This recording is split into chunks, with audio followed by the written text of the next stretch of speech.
Romans chapter 13, read by Kate Bodiker. Every person should place themselves under the authority of the government. There isn't any authority unless it comes from God, and the authorities that are there have been put in place by God. So anyone who opposes the authority is standing against what God has established. People who take this kind of stand will get punished. The authorities don't frighten people who are doing the right thing.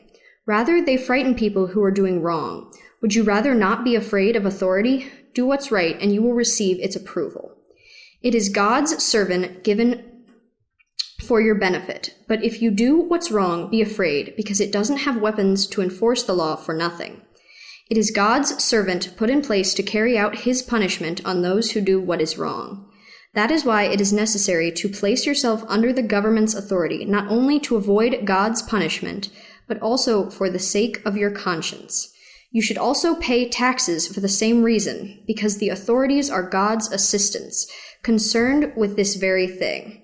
So pay everyone what you owe them. Pay the taxes you owe, pay the duties you are charged, give respect to those who you should respect, and honor those you should honor. Don't be in debt to anyone except for the obligation to love each other. Whoever loves another person has fulfilled the law. The commandments: don't commit adultery, don't murder, don't steal, don't desire what others have, and any other commandments are all summed up in one word.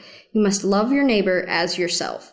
Love doesn't do anything wrong to a neighbor, therefore love is what fulfills the law.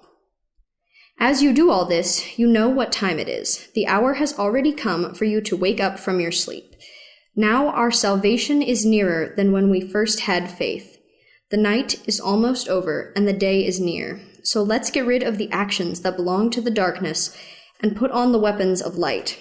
Let's behave appropriately as people who live in the day, not in partying and getting drunk, not in sleeping around and obscene behavior, not in fighting and obsession.